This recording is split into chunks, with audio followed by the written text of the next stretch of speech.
আজকে রহমতের 7 দিন যাইতেছে, জানি না রহমত পাইলাম কিনা।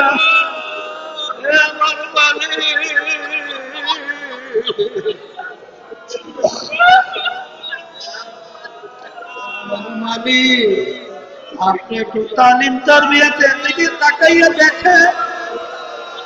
সাদা দাড়ি আমার বাবাদেরকে নিয়ে হাত তুললাম, আমার দয়ার মালিক আমাদেরকে মাফ করে দেন।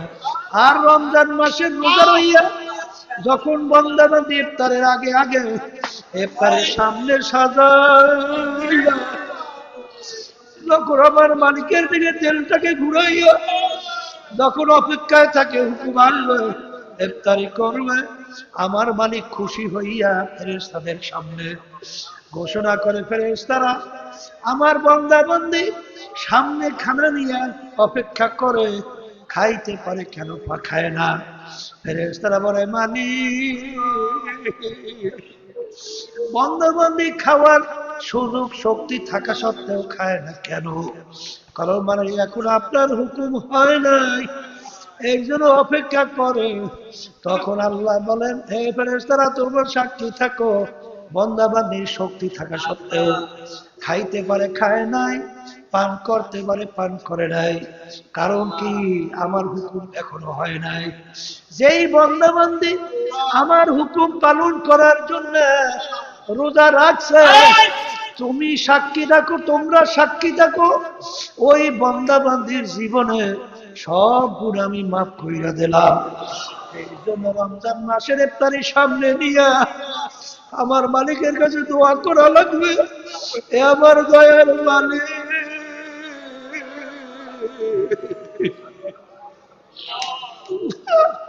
শয়তান এবং নফস আম্মারা এর জিনজের থেকে মুক্তি পাই না। মালিক আমরা বাঁচতে পারি না, আসলে চিন্তাও নাই, চেষ্টাও নাই।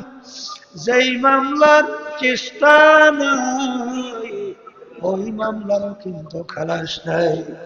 এই জন্য আল্লাহর ওলিদের ইতিহাস পড়লে দেখবেন, আল্লাহর কুতুব ফজলুল করিম রাহমাতুল্লাহি আলাইহি আব্বা জান দাদা জানের কথা শুনছে,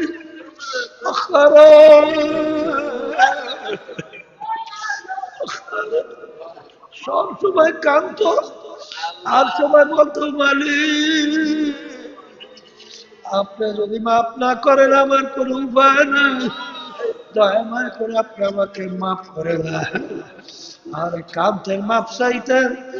আরে আমার মালিক তো বড় দয়ার, বড় মায়া। লা তাকরাতু মির রাহমাতিল্লাহ, আমার মালিকের রহমত থেকে আর বঞ্চিত আল্লাহ মালিক করেন না। আমার মালিক ডাক দিয়া বলে,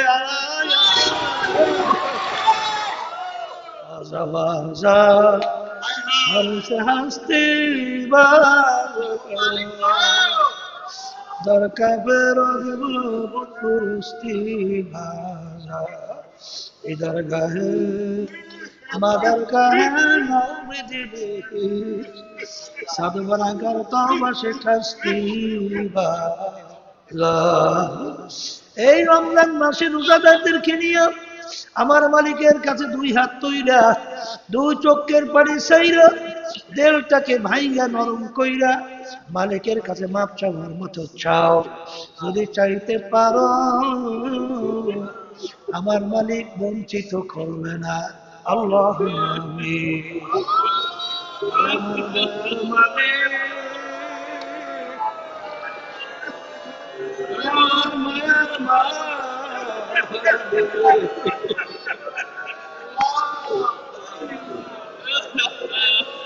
আজকে রহমতের 7 দিন যাইতেছে, জানি না রহমত পাইলাম কিনা।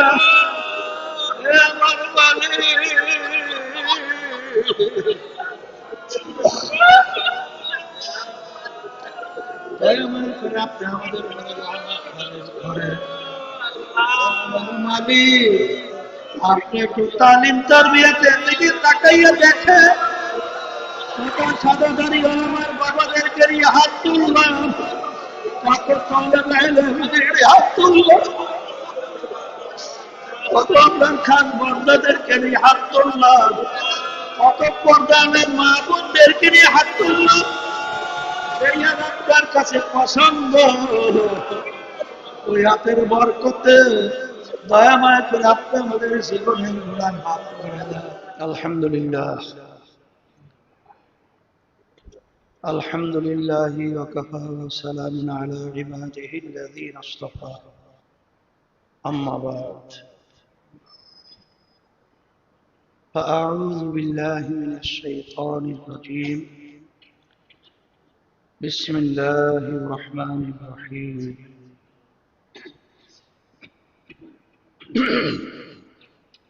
قد أفلح من زكاها وقد خاب من دساها.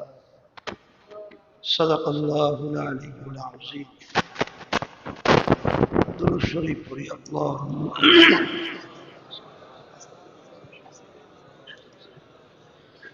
وحبيبنا صلى الله عليه وعلى اللهم صل على سيدنا وحبيبنا ومولانا محمد صلى الله عليه وعلى آله وأصحابه. اللهم صل على سيدنا وحبيبنا ومولانا محمد صلى الله عليه وعلى آله وأصحابه وبارك وسلم. শুকরিয়া আদায় করতেছি মহান রব্বুল আলামিনের দরবারে। রব্বুল আলামিন পবিত্র রমজান মাসে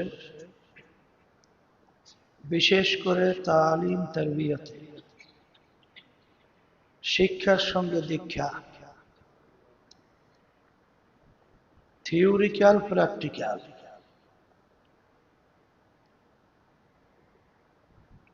রোজা শব্দের অর্থ বিরত থাকা, শুধু খানা পিনার থেকে বিরত থাকার নামই রোজা না। চোখের সাথে রোজার সম্পর্ক, কানের সাথে রোজার সম্পর্ক, জিহ্বার সঙ্গে প্রতিটা অঙ্গ প্রত্যঙ্গের সঙ্গে রোজার সম্পর্ক। তো এখানে আল্লাহ রাব্বুল আলামিন রোজা যেভাবে রাখা দরকার সেইভাবে রাখার একটা পরিবেশ যারা বিশেষ করে তালিম তারবিয়াতে আছেন, আল্লাহ রাব্বুল আলামিন সুযোগ করে দিছে। এখন যে যত বেশি কামাই করে নিতে পারবে সে তত লাভবান হবে।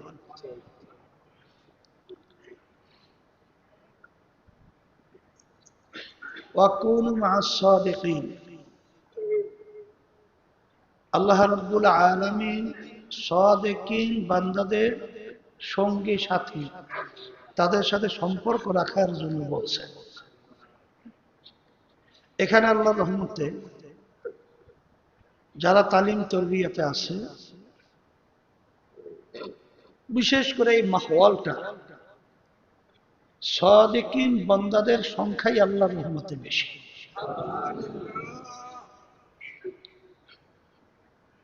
আর আমরা তো সবসময় শুনেই থাকি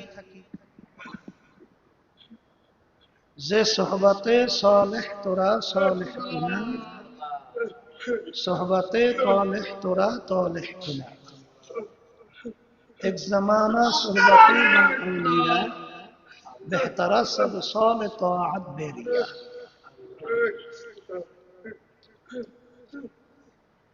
সৎসঙ্গে সর্ববাস, অসৎ সঙ্গে সর্বনাশ।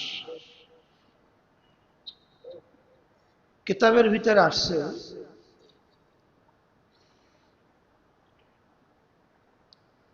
খারাপ চরিত্রের একটা লোকের সঙ্গে তুমি সম্পর্ক, দোস্তি, বন্ধুত্ব না বানাইয়া গর্তের ভিতর থেকে একটা বিষাক্ত সাপের সঙ্গে বন্ধুত্ব তৈরি করো। কেন? গর্তের সাপ বিষাক্ত তোমাকে যদি আঘাত করে, যদি হায়াত না থাকে, তুমি দুনিয়া থেকে বিদায় হও, ঈমান যদি থাকে, শহীদি দরজা পেয়ে বিনা হিসাবে বেহেশতে যেতে পারবা। আর যদি একটা খারাপ চরিত্রের লোক আল্লাহ মাফ করুন যদি তোমাকে ধ্বংসন করে, এক পর্যায়ে আল্লাহ মাফ করুন তোমার ঈমান হারা হয়ে যেতে পারে। আর যদি তোমার ঈমান হারা হয়ে যায়, আল্লাহ মাফ করুক চিরতরে তুমি জাহান্নামী হয়ে যাবা। এই জন্য সাদিকিন বান্দাদের সঙ্গী হওয়াটা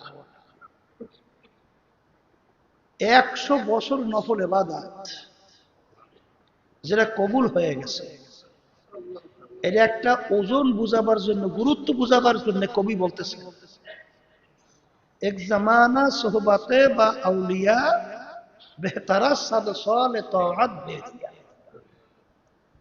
100 বছর নফল ইবাদত কবুল হয়ে গেছে, এর চেয়ে উত্তম তুমি যদি অল্প সময় একজন সাদিকিন বান্দাদের সঙ্গে সাথী সম্পর্ক তার সঙ্গে রাখতে পারো। তা আল্লাহর খাস মেহেরবানিতে এই পরিবেশের মধ্যে আল্লাহ রাব্বুল আলামিন এই সুযোগ আমাদেরকে করে দিয়েছেন, আলহামদুলিল্লাহ। সোহবাত, সম্পর্ক, সংস্পর্শ এমন এক গুরুত্বপূর্ণ বিষয়, এইটার নামই হলো গীবত। দোষ আছে তার পিছনে আলোচনা করলে শুনলে কষ্ট পায়, এইটার নাম হলো গীবত। আর দোষ নাই এইটা যদি কেউ আলোচনা করে, এইটার নাম হলো তুহমাত। এটার নাম কি? গীবতের চেয়ে ভয়াবহ। এই জন্য এক সাইড আমার মা বোনেরা আছে, পুরুষদের মধ্যেও আছে, বৈশা বৈশা অন্য কোনো কাজ তো নাই, বরঞ্চ আর একজনের দোষ চর্চা, আর একজনের দোষ আলোচনা।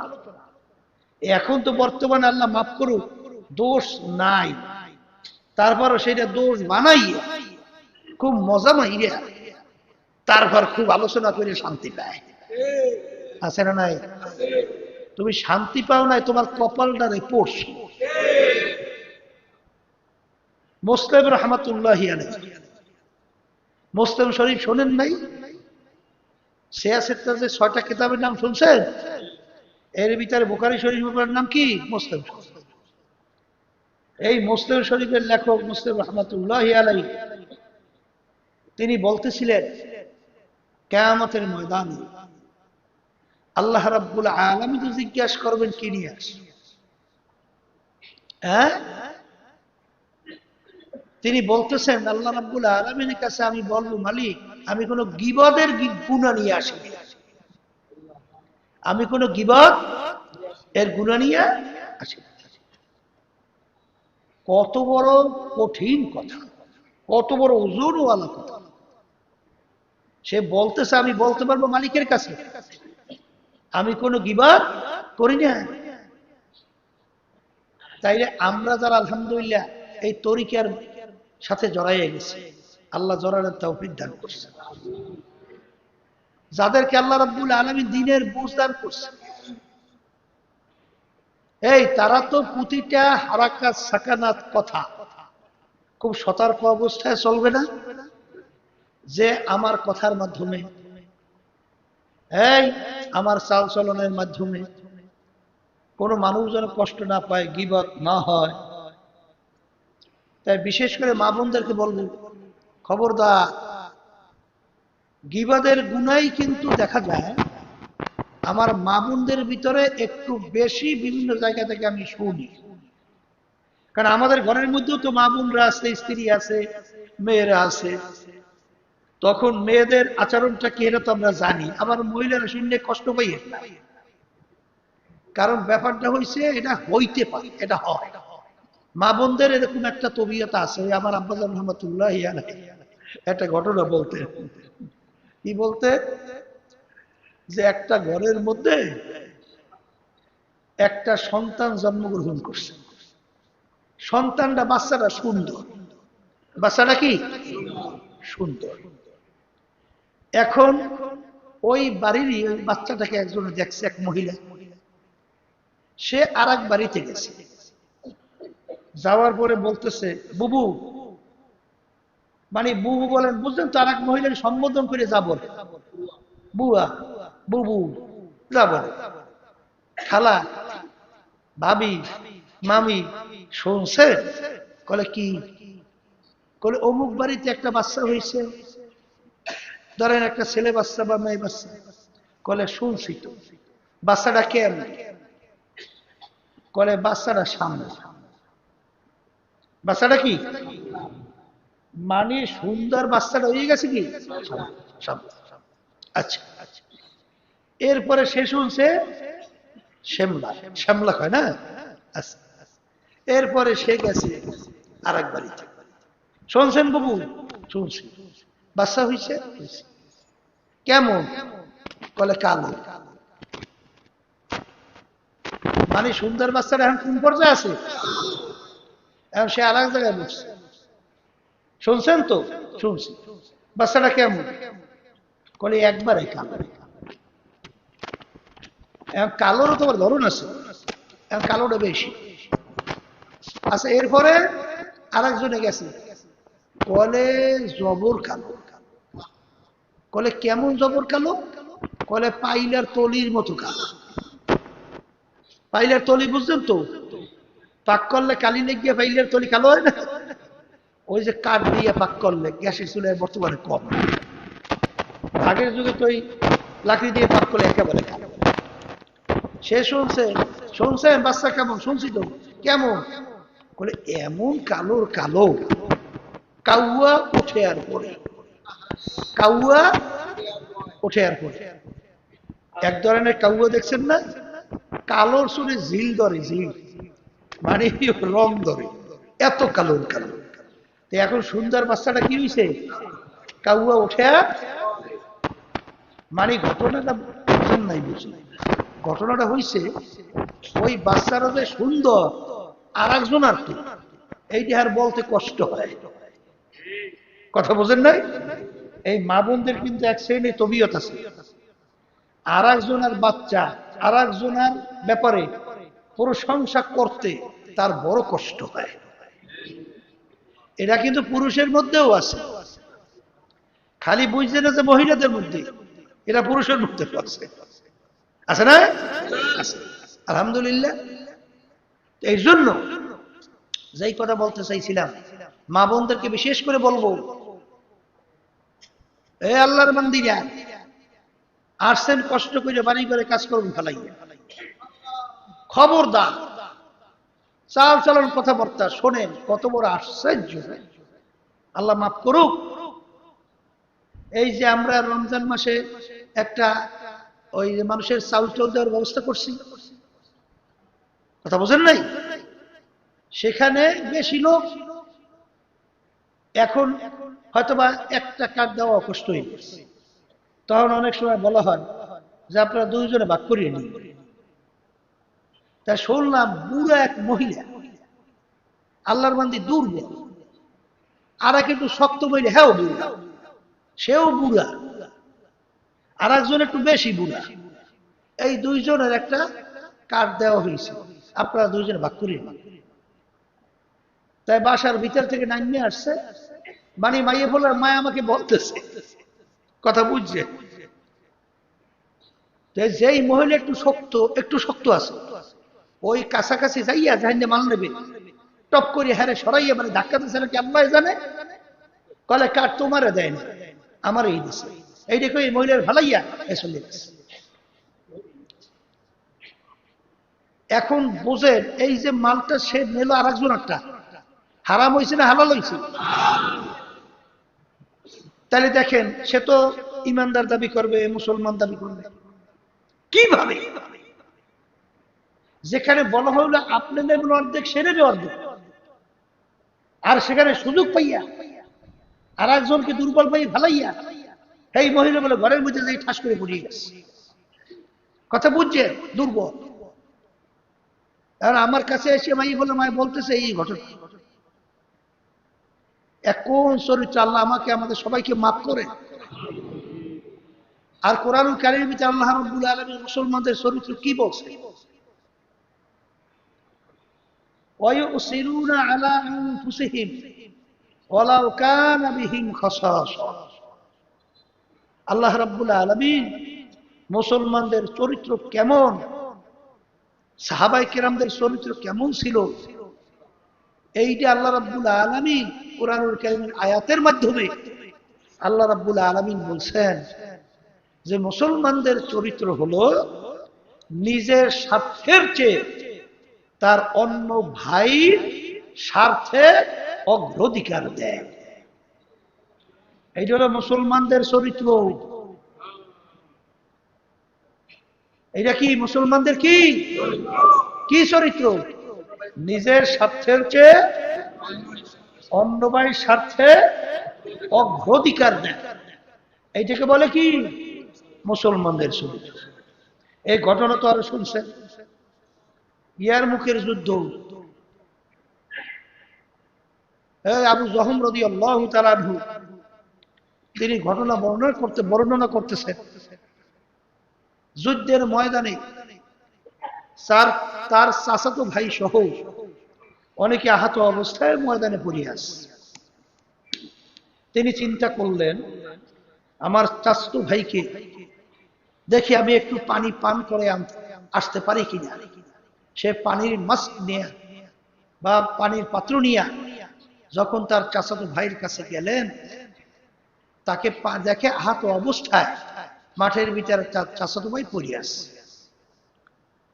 যখন তাকে পানির জন্য পানি দিলেন, পানি পান করবে, পানি পান, এমন সময় দূর থেকে আর এক আল্লাহর বান্দা সে পানি বইলে চিৎকার মারিস, পানি বইলে চিৎকার মারিস।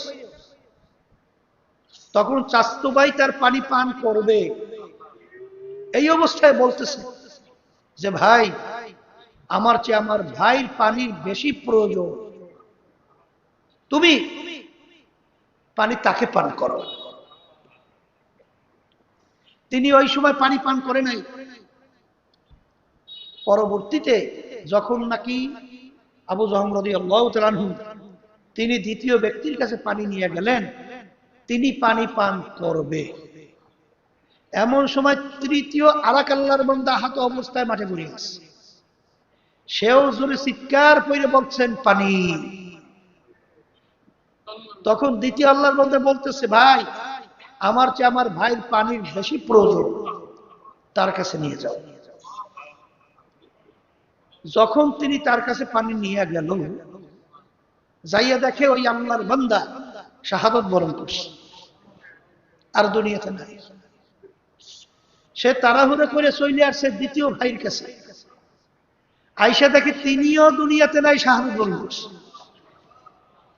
তিনি তাড়াহুড়ো করে চলে আসছে তার চাচাতো ভাইয়ের কাছে।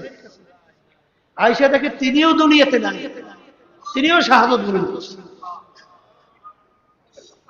আচ্ছা, এখন বলেন তো, এই ইন্তেকালের আগে পানির পিপাসা তার কি পরিমাণ প্রয়োজন ছিল, ওই অবস্থায়ও আর এক ভাইয়ের স্বার্থ অগ্রাধিকার দিয়েছে।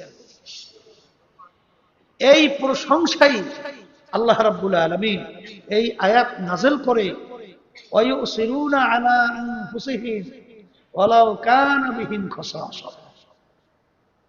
সাহাবায়ে কেরামদের চরিত্র হলো নিজের স্বার্থের চেয়ে তার ভাইয়ের স্বার্থের অগ্রাধিকার দেয়। এইটা হলো মুসলমানদের চরিত্র।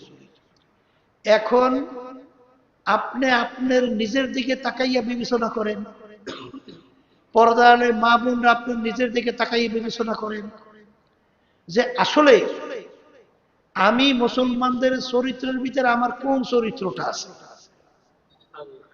এইটা শেখার জন্য, এইটা অবলম্বন করার জন্যই তো এই পীর মুরিদি বলেন, এই তরিকা বলেন, এই তালিম তারবিয়াত বলেন, এই মাহফিল বলেন, এই বিভিন্ন দিনই কাজের কার্যক্রম বলেন, সব এগুলা শুইনা শিক্ষা গ্রহণ করে আমল করার জন্যই তো বলা হয়।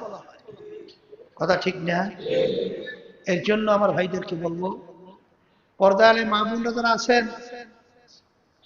আসি তো কষ্ট করিয়া, শুনি তো ঠিকই, কিন্তু আমলের নিয়াতে শুনি এবং আমল করার জন্য প্রস্তুতি গ্রহণ করি। কারণ আব্বাজান রহমাতুল্লাহি আলাইহি শোনেন, আল্লাহ রাব্বুল আলামিনের কাছে দরবারে পৌঁছা এবং নাজাত পেয়ে জান্নাতে যাওয়া, এই আল্লাহর বান্দার এত সহজ। চেষ্টা করা লাগে না? চেষ্টা করা লাগে না? আব্বাজান রহমাতুল্লাহি আলাইহি শুনছিলাম, তার একটা আমল, আমল মানে কাজ।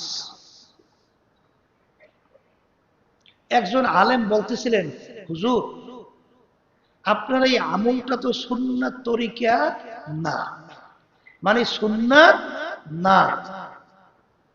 আব্বাজান রহমাতুল্লাহি আলাইহি বলছিলেন যে এই আমলটা সুন্নাত কিনা সেইটা এখন আমার জেহেনে ওইভাবে নাই।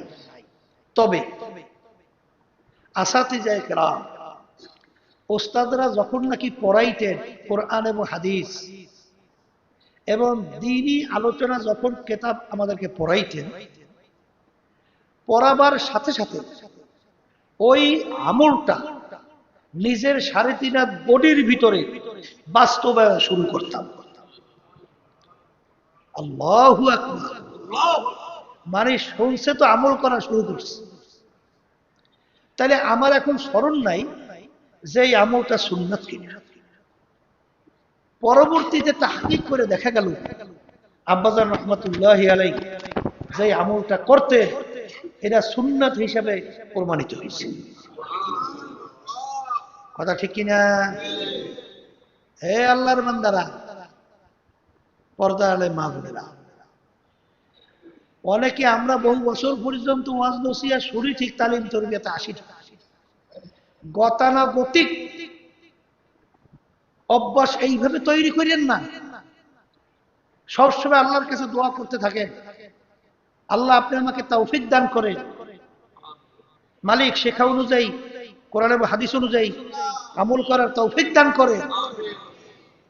কারণ আপনার আমার কি শক্তি আছে যে কোন আমল যেটা আল্লাহর কাছে মাকবুলিয়াতের দরজায় পৌঁছে, হ্যাঁ, এটা আপনার আমার দ্বারা কোনোদিন সম্ভব হয়?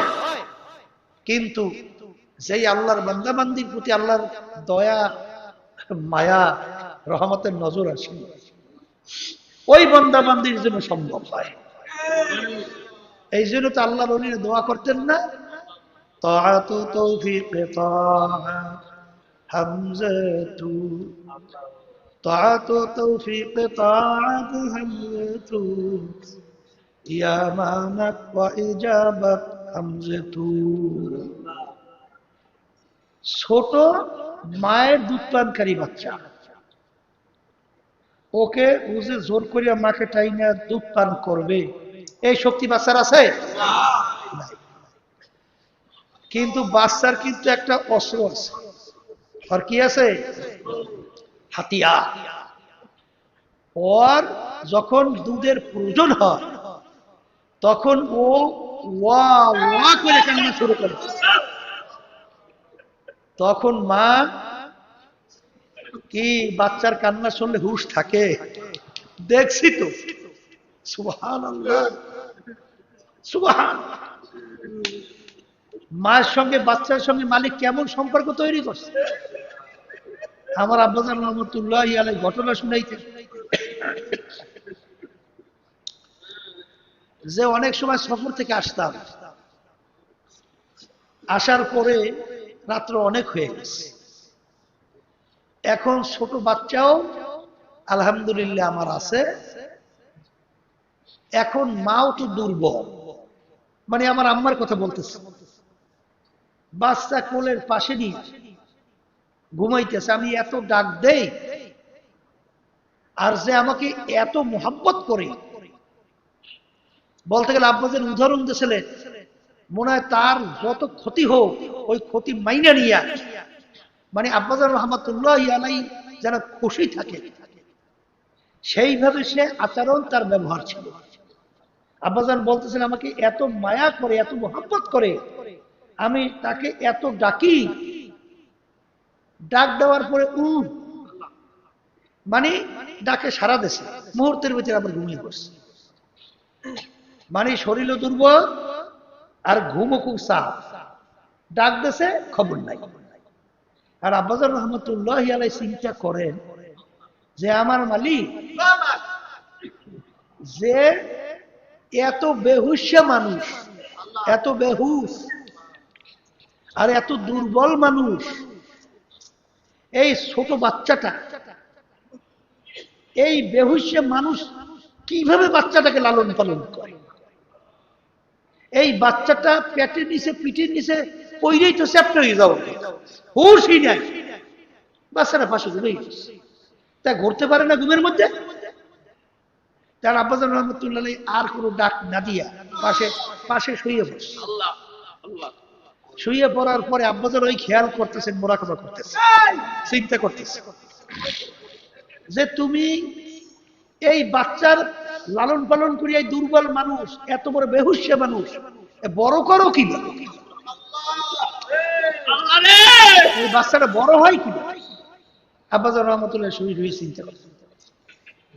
হঠাৎ বলে বাচ্চাটা একটু কুন কুন করে শব্দ করছে।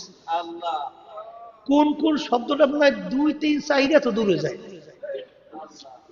ওই আস্তে একটু, বাচ্চা বোঝে না, ছোট বাচ্চা, কত রূপা শব্দ করছে, একটু কোন কোন করি। ওই বেহুশিয়া মা ওই একটু কোন কোন শব্দ শুনিয়া টাস করে লাফাই উঠছে, বাচ্চারা ঢুকছে।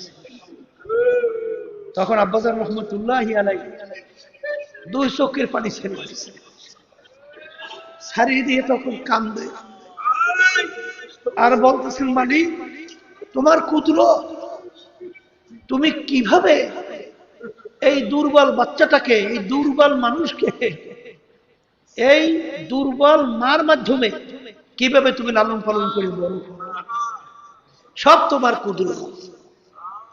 তাই যখন মা সন্তান ডাক দেয়, ওয়া ওয়া করে কান্দে, তখন মা কোনো কাজ করতে পারে?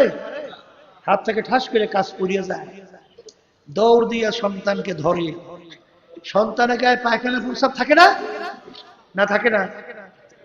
পায়খানা প্রস্রাবে তো ভরা। কিন্তু মা কোনো সময় রাগ করে বাচ্চাটা ঢিল্লি হালাই দিয়েছে? দেখছেন মনে করুন, হালাই তো দেয়। কি করছে? এই ধোয়াইয়ে ফুসাই।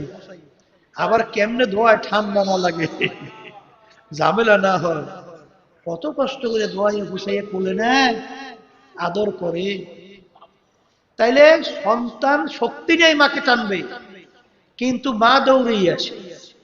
তাই কোনো বন্দাবান্দির শক্তি নাই, তার ইবাদতের মাধ্যমে আল্লাহ পর্যন্ত পৌঁছবে। কিন্তু আল্লাহ রাব্বুল আলামিন তো দয়ার সাগর, আমার মালিক তো মায়ার সাগর। হ্যাঁ, আর রহমান আমার মালিক দয়ার সাগর, মায়ার সাগর। এই গুনাহ পাহাড় পরিমাণ হয়েছে, কিন্তু নৈরাশার কোনো কায়দা নাই, নৈরাশা করা যাবে না, নৈরাশ হওয়া যাবে না, কিন্তু আল্লাহ পর্যন্ত পৌঁছাও সম্ভব না। ইমাম গজ্জালী রহমাতুল্লাহ আলাইহি লিখছেন, আর আমাদের এই তরিকার মুরব্বী গম্ভীর রহমাতুল্লাহ আলাইহি তিনিও বলছেন যে আল্লাহ বান্দা বান্দির ভিতরে 70,000 মিল আছে। একটা পর্দা পার হইতে বান্দা বান্দির সময় লাগে বহু বছরকে বছর, সম্ভব না। কিন্তু যেই বান্দাবান্দির প্রতি আমার মালিকের দয়া আসে, মায়া আসে, মুহূর্তের ভিতরে টান দিয়ে কোলের ভিতরে, কোলে টাইনে নিয়ে সমস্ত জীবনের গুনাহটা মাফ করিয়ে দেয়। কি কথা ঠিক না বে ঠিক? হিসাবাই ইয়াসিরা কাকে বলে? আমল নামা আল্লাহ রাব্বুল আলামিন সামনে পেশ হবে না? এই আল্লাহ রাব্বুল আলামিন দেখি বান্দা যাও বেহেশতে যাও, হে আমার বান্দি বেহেশতে যাও। কিন্তু যদি জিজ্ঞাসা করিয়ে বসে এইটা করছো কেন, আর উপায় নাই, আর উপায় নাই। এই জন্য আল্লাহর ওলিরা দোয়া করতে, সাহাবায়ে কেরাম দোয়া করতে, হে আমার দয়ার মালিক, আপনি আমাকে আমাদেরকে হিসাবাই ইয়াসীরা দান করেন। সবসময় দোয়া করবেন, ধরলে উপায় নাই। হিসাবাই ইয়াসীরা, দয়া মায়া আসতে হইলে কি লাগবে? এই আল্লাহর বান্দারা, কোন মালিক তার গোলামের উপরে দয়া মায়া আসে কোন কোন গোলামের উপরে, কোন বান্দির উপরে? যখন মালিক বলে যে এইটা কর, এইটা করিস না, তখন মালিক তাকাইয়ে দেখে ওর সাধ্য অনুযায়ী চেষ্টা করছে, পারে নাই, চেষ্টায় ত্রুটি করে, তখনই তার প্রতি মায়া আসে। আর যখন বলবে এই ডান দিকে যা, ও উল্টা করে বাম দিকে যায়, বামে যা, ও যায় ডাইনে, সামনে যা, ও যায় পিছনে, পিছনে যা, সামনে। ওই গোলামের প্রতি মালিক খুশি না বেজার? বেজার। আল্লাহ রাব্বুল আলামিন আমাদেরকে দুনিয়ায় পাঠাইছে পরীক্ষার হলের মধ্যে। আমহিলহুম রুয়াইদা, কথা ঠিক না?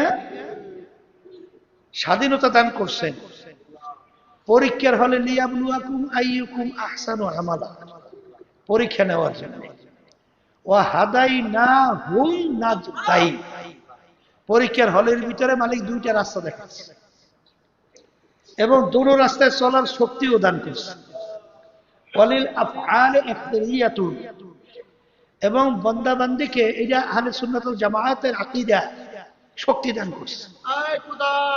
ভালো কাজ করার শক্তিও আছে, খারাপ কাজ করার শক্তিও আছে। যে পথে চলবা বাধা নাই, এলে পরীক্ষার হল থাকবে না। কথা বুঝাইতে পারছি? তাইলে তোমাকে ভালো রাস্তাও দেখাইছে, খারাপ রাস্তাও দেখাইছে।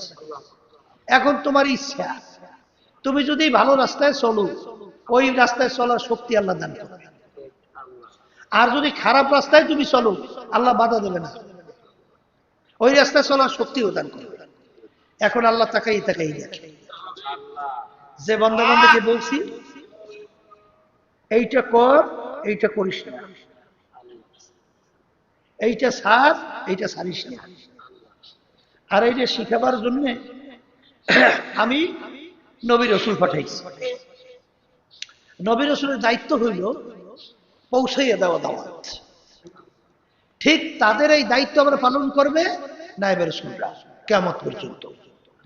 তাদেরও দায়িত্ব পৌঁছাইয়া দেওয়া, এইটা করো, এইটা ছাড়ো, এইটা কইরো না, এইটা ছাইরো না। কে মানবে বা কে মানবে না, এ দায়িত্ব জোর করিয়া মানানো, এটা কিন্তু নবীদেরও নাই, রসুলদেরকে আল্লাহ দেয় নাই, আর আলেম ওলামা নায়েব রসুলদের কেউ দেয় নাই। যদি দিত তাহলে আল্লাহ রসুলের চাচারা কি কাফির থাকতে পারতো? আত্মীয় স্বজনে কাফির থাকতে পারতো? বরং আল্লাহ রসুল সাল্লাল্লাহু আলাইহি ওয়াসাল্লাম যখন পেরেশান হয়েছে, আল্লাহ আয়াত কি নাযিল করেছেন? আপনাকে বিমুসাইতি লাস্তা আলাইহিম বিমুসাইতি, আপনাকে তো আমি দারোগা কইরা জোর কইরা মানাবার জন্য আমি দায়িত্ব দেই, আমি আপনাকে পাঠাইছি শুধু দাওয়াত পৌঁছে দেওয়ার জন্য। ওরা মানে বা না মানুক, এ দায়িত্বটা, দায়িত্বটা কার? এই জন্য আল্লাহ বলতেছেন আমার, তা আমাদের দায়িত্ব, হক্কানি ওলামায়ে কেরাম নায়েবে রাসূলদের দায়িত্ব, কোরআন এবং হাদিস অনুযায়ী আমাদেরকে বলা, আমাদেরকে পথ দেখানো। ওইটা নামা না মানা এটা আপনাদের দায়িত্ব। এখন কথা হইল, আল্লাহর রহমত আসতে হবে, আল্লাহর হুকুম অনুযায়ী চলা লাগবে না? লাগবে। এই জন্য দেখবেন যে আব্বাজান রহমাতুল্লাহি আলাইহি বলতেন যে বাজার, একটা উদাহরণ দিয়ে বলতেন যে আপনার ওই যে রেডিও আছে না, মোবাইল মোবাইল মোবাইল ছোট্ট একটা বস্তু, ওর মূল্য কিন্তু 5 লাখ 4 লাখ টাকা দাম আছে। আবার মাদার গাছ দিয়ে আলমিরা বানাইছেন বিরাট বিশাল উঁচা বড়, ওর দাম 1000-1200 টাকা। তাই বড় বস্তু হওয়ার কারণে আর দাম বাড়ে নাই, কিন্তু ছোট বস্তু হওয়ার পরেও আর মূল্য বাড়ছে। এবার আর কারণ হিসাবে কি? ওই মোবাইলের ভিতরে এমন একটা শক্তি আছে যে শক্তির মাধ্যমে তাম দুনিয়া সমস্ত সংবাদ ও ক্যাচ করতে পারে, ধরে নিয়ে আসতে পারে। কিন্তু এত বড় আলমিরা হওয়ার পরেও ওর ভিতরে এই শক্তিটা নাই। তা আল্লাহ রাব্বুল আলামিন ওয়ালাকাদ কাররামনা বানি আদম, মানুষকে সর্বশ্রেষ্ঠ সম্মানিত করে আল্লাহ বানাইছে। আবার আল্লাহ রাব্বুল আলামিন বলেন উলাইকা কাল আনআম, কিন্তু এক শ্রেণীর মানুষ কিন্তু চতুষ্পায় জানোয়ারের মতো। এখন মানুষ যে সম্মানিত হলো, এইটা বংশের দিক থেকে না, এইটা কোনো শিক্ষার দিক থেকে না, এইটা কোনো সম্পদের দিক থেকে না, এটা কোনো সৌন্দর্যের দিক থেকে না, এটা কোনো মাতুব্বারের দিক থেকে না, এটা কোনো ক্ষমতার দিক থেকে না। এইটা সম্মানিত হওয়ার মাধ্যমটা কি? আল্লাহ রাব্বুল আলামিন বলেন ইন্না আকরামাকুম ইনদাল্লাহি আতকাকুম, আমার কাছে সম্মানিত হো ওই আমার বান্দা বান্দি যার ভিতরে আমার ভয় পয়দা হবে। বলেন কি পয়দা হবে? আল্লাহর ভয় যার ভিতরে পয়দা হবে, আল্লাহ বলতেছেন সে আমার কাছে সম্মানিত। আর আল্লাহর ভয় ভিতরে পয়দা হওয়ার জন্য সবচেয়ে একটা বড় সুযোগ হলো রমজান মাস। বলে সুবহানাল্লাহ। কারণ আমরা জানি যে অন্য ইবাদতের ভিতরে ঝামেলা থাকে, রোজার ভিতরে ঝামেলা থাকে না। নামাজ পড়েন তখন লা সলাতা ইল্লা বিহুজুরিল কলব, ওই নামাজ হবে না যেই নামাজে খুশু খুজু হুজুরি কলব থাকবে না, একাগ্রতা থাকবে না, আল্লাহমুখী দিলটা থাকবে না, নামাজের ভিতরে দিলটা আল্লাহমুখী হইয়া থাকবে না। এরকম যদি মুহূর্তের জন্য অবস্থান তৈরি না হয়, ওই নামাজ হবেই না। আল্লাহ রাসূল সাল্লাল্লাহু আলাইহি ওয়াসাল্লাম বলছে, কথাটা বুঝাতে পারছি? আর নামাজের ভিতরে একাগ্রতা খুশু খুজু থাকতে হবে। কথা ঠিক কিনা? এখন আপনি নামাজ তো পড়তেছেন, আপনি নামাজ পড়েন সর্বনায় এই মসজিদের মধ্যে, আর দেল রয়েছে ঢাকার মার্কেটে। কথা বলে না? দেল রয়েছে বিভিন্ন গুনার কাজে লিপ্ত এই শয়তানির মধ্যে। তা নামাজ পড়েন মসজিদে, দেল রয়েছে বিভিন্ন গুনার মধ্যে। আচ্ছা, নামাজ হয়? কথা বলেন না, নামাজ হবে? তাই নামাজ হবে না। এখন আপনার ভিতরে আল্লাহর ভয় পয়দা করার জন্য রমজান মাসের রোজা, কিন্তু নামাজের ভিতরে বিভিন্ন ধরনের সমস্যা হইতে পারে, হজের ভিতরে মানুষ দেখার জন্য হইতে পারে, দান সৎকার ভিতরে মানুষকে দেখাবার জন্য হইতে পারে, কিন্তু রোজার মধ্যে এইটা দেখাবার কোনো সুযোগ নেই। বলে তাকি এই আল্লাহর বান্দা আপনি রোজা আছেন কিনা, এইটা আল্লাহ এবং আপনি ছাড়া কেউ বলতে পারবে? বলেন, কারো সাধ্য শক্তি আছে যে কেউ চ্যালেঞ্জ করে বলতে পারবে তুই রোজাই, তুই রোজা বলতে পারবে? আমি ছাড়া বলতে পারবে, আমি এবং আমার আল্লাহ। কারণ কি শোনেন, আপনি বাথরুমের ভিতরে ঢুকছেন, ওই বাথরুমের ভিতরে ঢুকে যদি পানি আপনি খাইয়ে ফেলান, কেউ দেখছে? আচ্ছা, আপনি পুষ্করে ডুবতেছেন, তখন এই পুষ্করে ডুবির ভিতরে পানি পান করছেন, কে দেখছে? কেটা? কেউ দেখছে? তাহলে দুনিয়ার কেউ দেখে নাই। এই জন্য তার সমুলি আমার জন্য প্রতিদান আমি দেব। এই জন্য রমজান মাসে রোজার মাধ্যমে আল্লাহর ভয় ভিতরে পয়দা হওয়ার সবচেয়ে বড় মুখ্য সুযোগ। আল্লাহ আমাকে আমাদের সকলকে এই রমজান মাসের বরকতে, রমজান মাসের রোজার মাধ্যমে আমাদের ভিতরে আল্লাহর ভয় পয়দা হয়। আল্লাহ যেন ভয় পয়দা করে, সবাই বলে আল্লাহ। এখন দিলের ভিতরে আল্লাহর ভয় পয়দা হয়, ঠিক না? এখন কথা হলো, মানুষ যে সম্মানিত হবে ফেরেশতার চেয়েও, এইটা কিন্তু বংশের দিক থেকে না, শিক্ষার দিক থেকে না। ওই উদাহরণ দিকে এখন আমি যাব না। আল্লাহ রাসূল সাল্লাল্লাহু আলাইহি ওয়াসাল্লাম বলেন, আলা ওয়া ইন্না ফিল জাসাদি মুদগা ইযা সালুহা সালুহাল জাসাদু কুল্লুহু ওয়া ইযা ফাসাদাত ফাসাদাল জাসাদু কুল্লুহু আলা ওয়া হিয়াল কলব। আমি বলছি না, আল্লাহ রাসূল সাল্লাল্লাহু আলাইহি ওয়াসাল্লাম বলছেন। এই হাদিস কিন্তু বুখারী শরীফের হাদিস, মুসলিম শরীফের হাদিস। কথা বুঝেন নাই? একেবারে সহিহ হাদিস। আলা ওয়া ইন্না ফিল জাসাদি মুদগা, এক শ্রেণী বর্তমানে বাইরেছে নামদা ইসলাম, ওরা আত্মশুদ্ধি কলবের ব্যাপারে কোনো গুরুত্বই নেই। আর সমস্ত বিবেচনা, সমস্ত বিচার, সমস্ত কিছু জাযা সাজা সব কিন্তু নির্ভর করবে কলবের উপরে ভিত্তি করে। কথা ঠিক কিনা? এই জন্য আমার বাজানদেরকে বলবো যে আল্লাহ রাব্বুল আলামিন ইন্নাল্লাহা লা ইয়ানজুরু ইলা সুওয়ারিকুম ওয়া আমালিকুম ওয়ালাকিন ইয়ানজুরু ইলা নিয়াতিকুম ওয়া কুলুবিকুম আও কামা ক্বালা আলাইহিস সালাতু ওয়াস সালাম।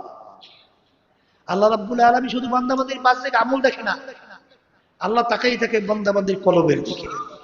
কথা ঠিক কিনা? তাইলে কলব পরিষ্কার করতে হবে।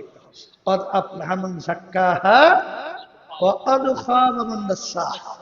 যে আয়াত প্রথম তেলাওয়াত করে শুরু করছে, আল্লাহ রাব্বুল আলামিন কোরআনুল কারীম এক সূরার ভিতরে প্রায় 9-11 কসম করার পরে কয় কসম হয়? বলতেছে قد أفلح من زكاها وقد خاب من دساها। এ আল্লাহর বান্দার পর্দালে মা বোন, একই আল্লাহ কোরআনুল কারীম মধ্যে বলছেন না, যারা ঈমান আনছে, যারা আল্লাহকে বিশ্বাস করে, যারা আখিরাতকে বিশ্বাস করে, যারা জাহান্নামের আযাবকে ভয় করে, যারা বেহেশতে যাওয়ার আশা করে, আল্লাহ রাব্বুল আলামিন গুরুত্ব বাড়াবার জন্য মায়ার কারণে প্রায় 9টা কসম বা 11টা কসম করার পরে আল্লাহ বলতেছেন قد أفلح من زكاها وقد خاب من دساها। এ আমার বান্দা বান্দিরা, যারা আত্মাকে পবিত্র করতে পারবে, কলব আত্মাকে পরিষ্কার করতে পারবে, তারাই কামিয়াব হবে, নাজাত পেয়ে জান্নাতে যাবে। আল্লাহুম্মা আমিন। আল্লাহ আমার জন্য, আমাদের সবার জন্য আত্মা পরিষ্কার করার তৌফিক দান, কলব পরিষ্কার করার তৌফিক দান। আর যারা বিভিন্ন আনন্দ ফুর্তিতে দিন রাত কাটাইতেছে, আল্লাহ মাফ করুক আমাকে এবং সবাইকে, আল্লাহ মাফ করুন। বেহেশতে যারা যাইতে চান, এই নির্বাচনের সময় খালি বেহেশত বিক্রি হয়েছে না? হ্যাঁ, দাড়ি নাই, টুপি নাই, ইসলামের পোশাক নাই, পর্দা নাই, মিথ্যা মানে মুখে ফুলজুরি বাইরেতেই আছে, পা হইতে মাথা বলতে বলতে গেলে সব মিথ্যা, ধোঁকাবাজি, আবার বেহেশতের টিকিট বিক্রি করে। এখন বেহেশতে যাওয়ার জন্য তো আল্লাহ রাব্বুল আলামিন শর্ত লাগাইছে, ইল্লা মান আতাল্লাহ বিকলবিন সালিম। এক কোরআনুল কারীমে আয়াত শুনাইছি, আল্লাহ রাব্বুল আলামিন বলতেছেন, হে আমার বান্দা বান্দিরা, এই কলবে সালিম, পরিচ্ছন্ন স্বচ্ছ কলব ছাড়া আমার পবিত্র জায়গা বেহেশতের মধ্যে হবে না। কে বলছেন? বলেন, বলছেন কি আল্লাহ? তাহলে কলব পরিষ্কার করতেই হবে। এখন তোমার কলবের রোগ থেকে মুক্ত পাইছো কিনা, হইছো কিনা বুঝবা কেমনে? যখন তোমার অবস্থানটা মাসুম বাচ্চা, অর্থাৎ ছোট বাচ্চাদের কোনো গুনাহ আছে, যখন তোমার অবস্থাটা দিলের হইয়া যাবে মাসুম বাচ্চার মতো, তখন তুমি মনে কইল আল্লাহর রহমতে তোমার আত্মশুদ্ধি আল্লাহর রহমতে হইছে। হইছে মানে কি? আগাইতেছে। আত্মশুদ্ধিতে কোনোদিন হবে না। কবরে যাইয়া মাপ পাওয়ার আগ পর্যন্ত, রুহটা বের হওয়ার আগ পর্যন্ত আত্মশুদ্ধি তো হবে না। হবে? কথা ঠিক না? ঠিক। কারণ এটা তো একেবারে মৌত পর্যন্ত চলবে না। হয়ে গেছে আত্মশুদ্ধি? হ্যাঁ, কি হয়ে গেছে? হয় না। এই জন্য দেখবেন আল্লাহ ওলিরা, তাদের ইতিহাস পড়লে দেখবেন, ওই যে জুন্নুল মিসরি রহমাতুল্লাহি আলাইহি নাম শুনছেন? আসলে আল্লাহ ওলিদের আলোচনা এই জন্য করা হয়, তাদের থেকে উপদেশ গ্রহণ করা এবং তাদের পদাঙ্ক অনুসরণ করে আমাদের পথ চলা, আমাদের জীবনকে চালানো। কারণ এই তরিকার মূল উদ্দেশ্য কি? পীর মুরিদের উদ্দেশ্য কি? হিম্মত বলে, হিম্মত বলন্দ বলে, হিম্মত বলন্দ, খুলুসিয়াত ভিতরে বলে, অমুকে পারছে আমি পারবো না কেন? আর যাহা কিছু করবো আল্লাহর জন্য করবো, এই দুইটাই তো উদ্দেশ্য।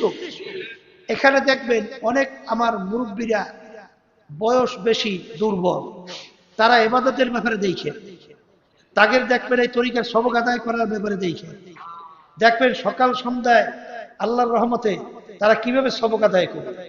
এরপরে দেখবেন তাদের ইবাদতের সব কেমনে বাড়ায়, এই যে একটা চেষ্টা দেখবেন, তখন আপনি বলবেন অমুকে যদি এত দুর্বল হওয়ার পরেও সে যদি পারে, আমি কেন পারবো না, আমি কেন, এই হিম্মত বলুন।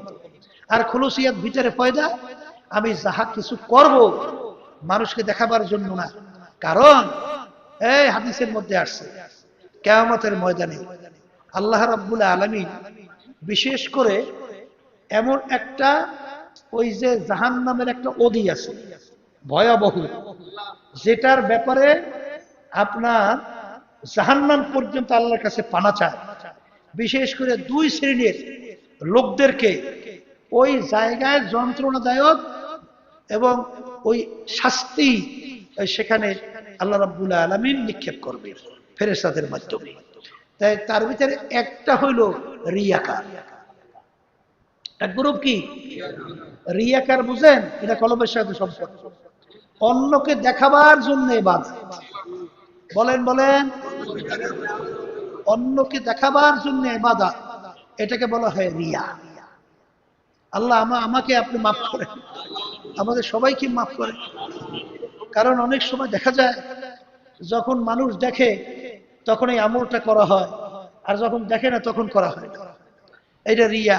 তবে রিয়ার কারণে এটা আসবে, রিয়া আসবে, ছাড়া যাবে না, এই কারণে ইবাদত ছাড়া যাবে না। এই আল্লাহ মাফ করুক, অনেক সময় নামাজের ভিতরে দেখছি অনেক আল্লাহর বন্দনা শব্দ করছে, শরীয়ত অনুযায়ী মাসালা অনুযায়ী আপনার নামাজ কিন্তু নষ্ট হয়ে গেছে। কথা বুঝেন না, বুঝেন নাই? এই জন্য আল্লাহর ওলিদের ইতিহাস দেখবেন, এই আমাদের এই তরিকার মুরব্বীদেরকে দেখবেন, অনেক সময় যদি হালাতে গোলবা জজবা, মানে এই যে হালাত যদি ব্যতিক্রম হইত, তখন তারা ভয় করতেন যে একক তো নামাজ যদি খোদা না খাস্তা যদি কোনো কাজে আপনার সুইটে যায়, সাইরে দেয়, কত জাহান্নাম তার শেষ নাই। কিন্তু ইচ্ছা কইরা যদি কি এক ওয়াক্তের নামাজ অর্থ নিয়ে কাজা কইরা পড়ে 2,88,00,000 বছর জাহান্নাম। তুমি দরবেশি করলা ঠিক, দরবেশ হইতে পারবে, কিন্তু তুমি তো জাহান্নাম কামাই করলা, খোদা না খাস্তা তুমি যদি চেক দিতে পারো, দিতে দেও নাই। এই জন্য আল্লাহর ওলিরা তারা কিন্তু দেখতেন যে নামাজের ভিতরে খোদা না খাস্তা কোনো ধরেন ব্যতিক্রম হালাত হইল, ওই নামাজ তারা দ্বিতীয়বার পড়িয়ে নিত। আল্লাহ মাফ করুক, যারা দিলের খবর সে জানে, এটা তো আমরা জানি না। তবে হালাত ব্যতিক্রম হইতে পারে, সাহাবায়ে কেরামদের থেকেও আছে, এই ঘটনা আছে, কিন্তু এটা তো আপনি জানেন। কিন্তু ইচ্ছা করলে অনেক সময় মসজিদের ভিতরে দেখা যায় অনেকে হঠাৎ জোরে একটা শব্দ করছে, এ আল্লাহর বান্দা, মসজিদের ভিতরে জোরে শব্দ করছে, তোমার নেকি কাইটে গেছে, নেকি কাইটে গেছে। এখানে আসতে এবার নেকি কামাই করার জন্য, নেকি কাটার জন্য তো আসেনি। এই জন্য খুব সতর্ক। হ্যাঁ, যদি কেউ এখতিয়ারের বাহিরে, নিজের এখতিয়ারের মধ্যে নাই, এই এখতিয়ারের বাহিরে তো কোনো মাসালা আছে, কথা কয় না, আছে এটা কোনো মাসালা। এই যে দিলের যে একটা অবস্থা, এটা কোনো মাসালা আছে, একটা যোগ থাকতেই পারে। তাই সেই হিসেবে বলবো রিয়া, মানুষকে দেখাবার জন্য ইবাদত, খুব সতর্ক। আসতে পারে, ইবাদত ছাড়া যাবে না, কিন্তু সবসময় চেষ্টা করতে মালিক মানুষকে দেখাই আমার লাভ কি, মানুষকে দেখাই আমার লাভ কি। হ্যাঁ, হয়তো আমার নফসটা একটু খুশি, নফস আম্মারাটা একটু কি হইবে, খুশি, এটা হইতেই চায়, এটা হবে। আমার মানুষ যদি বলে লোকটা খুব আমলি, লোকটা খুব আল্লাহ বলি, লোকটা খুব ভালো, লোকটা খুব জ্ঞানী, লোকটা খুব জাকিরি, লোকটা খুব অমুক, শুনলে তো একটু ভালো লাগে, এটা লাগবেই, এটা স্বাভাবিক কথা, ঠিক আছে। এই জন্য রিয়া, এই রিয়া এইটা কিন্তু ইবাদত ওই জাহান্নামে চলে যাইবে। আর এক প্রকার হইল আলে, আরেক প্রকার কি আলে, কোন আলে? খৈরুল খেয়ারে খেয়ারুল উলামা, শাররুল সেরারে সেরারুল উলামা। যেই আলেম জানছে সেই অনুযায়ী নিজে আমল করে না, ওই আলেমের জন্য ওই ভয়ানক জাহান্নামের ঠিকানা আল্লাহ রাব্বুল আলামিন রাখছেন। আর রিয়া করেন, আল্লাহ আমাকে রিয়া মুক্ত ইবাদত করার তৌফিক দান করে, আমাদের সবাইকে দান করে। আর ওই আলেম হইয়া যেটা অন্য মানে বদ হয়, খারাপ হয়, যেটা আলেমের চরিত্র না, যার ভিতরে আল্লাহর ভয় পয়দা হয় না, ওই আলেমকে ওই ভয়ানক কঠিন শাস্তি জায়গা ঘেরিত আল্লাহ রাব্বুল আলামিন জাহান্নামে ওর জন্য নির্বাচিত করেছেন। আল্লাহ আমাকে মাফ করে। তাই এই কলবের রোগ এই দূর করার জন্যই, একটা মানুষ ভালো মানুষ হওয়ার জন্যই এই তরিকার যে মেহনত, এই তরিকার যে 5 ঔষধ আল্লাহর কুতুবে রেখে গেছেন, আল্লাহর রহমতে বাস্তবতা 100-র ভিতরে 100 আমরা পরীক্ষা নিরীক্ষা করে দেখছি, যারা ঠিক নিয়ম অনুযায়ী খেয়াল সহকারে এই সবকগুলো আদায় করতে থাকে। চরমনে অনেকে আমার ভাইরা আছে, আমার মুরব্বীরা আছেন, আমার যুবকরা আছেন, আমার পর্দানে মা বোনরা আছেন, অনেকে ঠিক তরবিয়াতে আসেন, চরমনে মাহফিলেও আসেন, কিন্তু আপনাদের আমলের ভিতরে কোনো পরিবর্তন আসে না। না আসার কারণ কি? এই তরিকার নিয়ম অনুযায়ী ঔষধ পালন অর্থ কি? ওই কলবের রোগ দূর হওয়া, আমলের ভিতরে পরিবর্তন আসা। এই জন্য বলবো, এই তরিকার সাথে জড়াইয়া আপনি তরিকার একটু ঔষধ পালন করেন। এটা তো আপনার নিজের জন্যই দরকার, এটা তো আমার জন্য না, আর একজনের জন্য না, দলের জন্য না, এটা আপনার নিজের জন্য দরকার। কারণ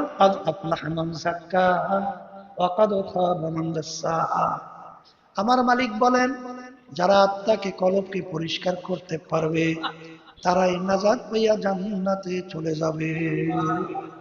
আর এই কলব পরিষ্কার করার জন্যই, কলবের রূপ দূর করার জন্যই এই তরিকার ভিতরে 2টা পদ্ধতি। একটা হলো তরিকায় সুলুক, আর একটা হলো তরিকায় ইশক।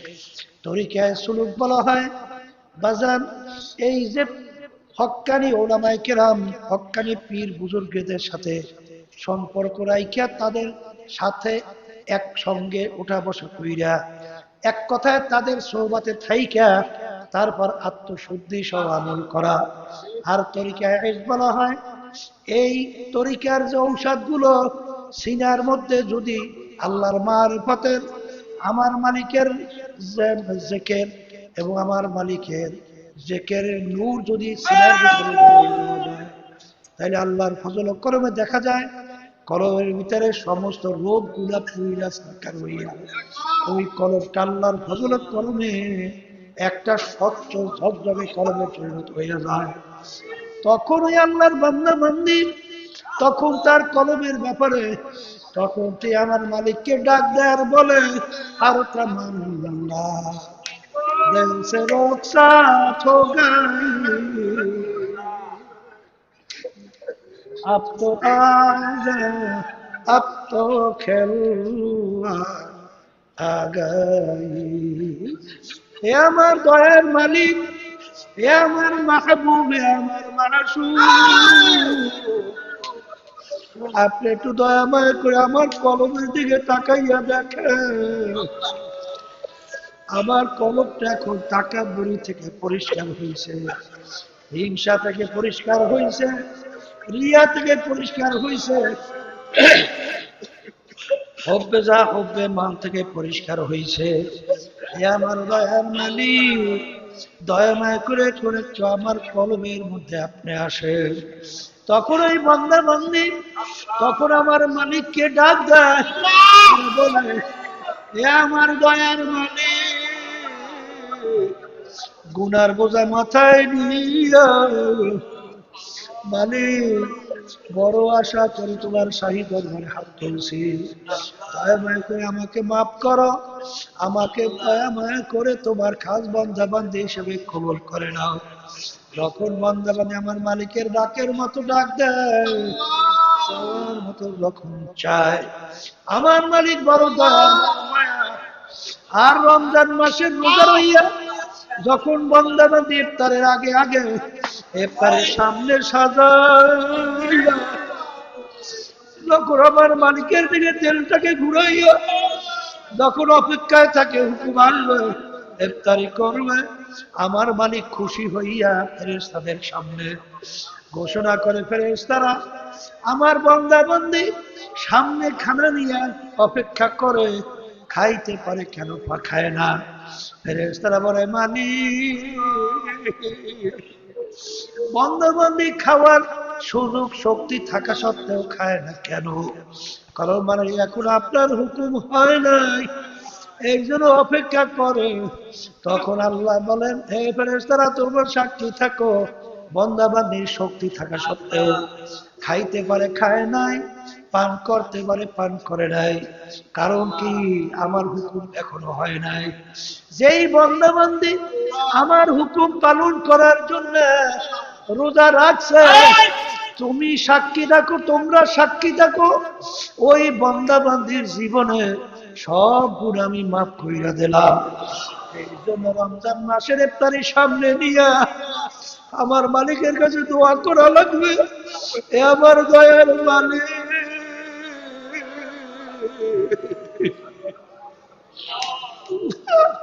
শয়তান এবং নফস আম্মারা এর জিনজের থেকে মুক্তি পাই না মালিক, আমরা বাঁচতে পারি না। এই জন্য আল্লামা সিস্তি রহমাতুল্লাহ আলাইহি, আরে আল্লাহু আকবার, আল্লাহু আকবার, আল্লাহু আকবার, এ কারিমা বেবখশা এ মারহামা क्या मसीर कमरे জানি শেখ সাদি রহমাতুল্লাহি আলাইহি বলেন, কারিমা বেবখশা এ মারহামা क्या मसीर कमरे।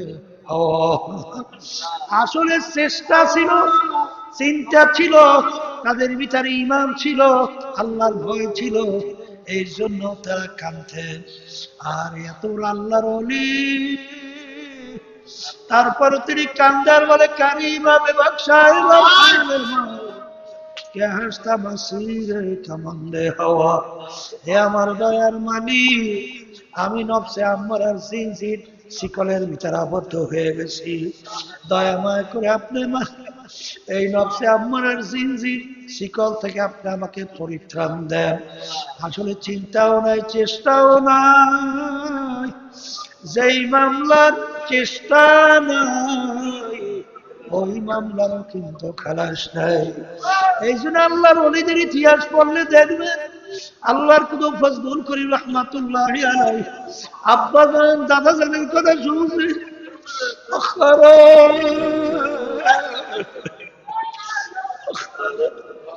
সব সময় কান্ত, আর সময় বলতো, মালিক আপনি যদি মাফ না করেন আমার কোনো উপায় নাই, দয়াময় করে আপনি আমাকে মাফ করে দেন। আর কান্তের মাপ চাইতেন, আরে আমার মালিক তো বড় দয়ার, বড় মায়া, লা তাকনাতু মির রাহমাতিল্লাহ, আমার মালিকের রহমত থেকে আর বঞ্চিত আল্লাহ মালিক করেন না। আমার মালিক ডাক দিয়া বলে,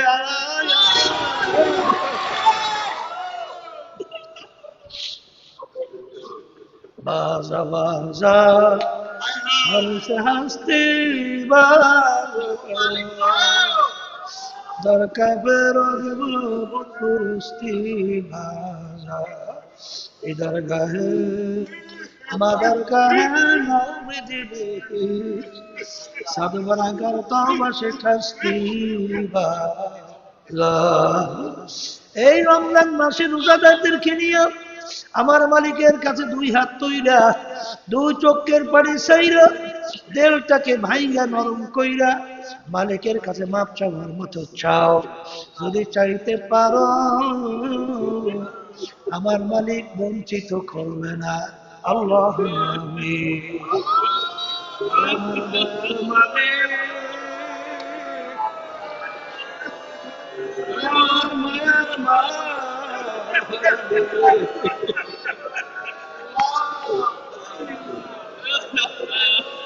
আজকে রহমতের 7 দিন যাইতেছে, জানি না রহমত পাইলাম কিনা। হে আমার মালিক,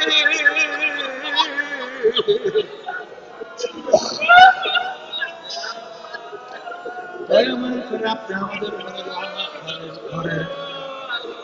আমার মালিক, আপনি একটু তালিম তারবিয়াতের দিকে তাকাইয়া দেখে, কত সাদাদারি আমার বাবাদেরকে নিয়ে হাত তুললাম, কত তলেবে ইলমের হাত তুললাম, কত আপনার খান বন্দাদেরকে নিয়ে হাত তুললাম, কত পর্দানের মা বোনদেরকে নিয়ে হাত তুললাম।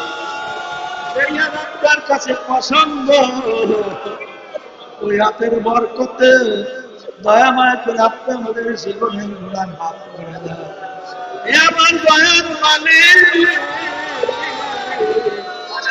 দয়াময় করে আপনি আমাদেরকে মাফ করে দেন। फिर के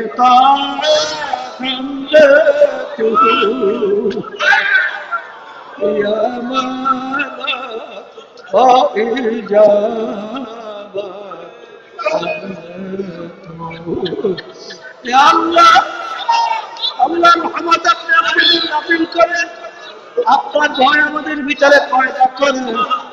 মালিক আমাদের কলবকে পরিষ্কার করে দেন।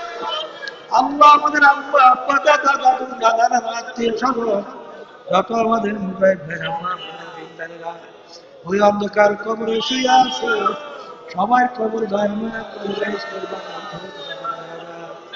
আল্লাহ আমাদের অসুস্থ সবাইকে সুস্থ করে দেন। সুবহান রাব্বিকা রাব্বিল ইজ্জাতি আম্মা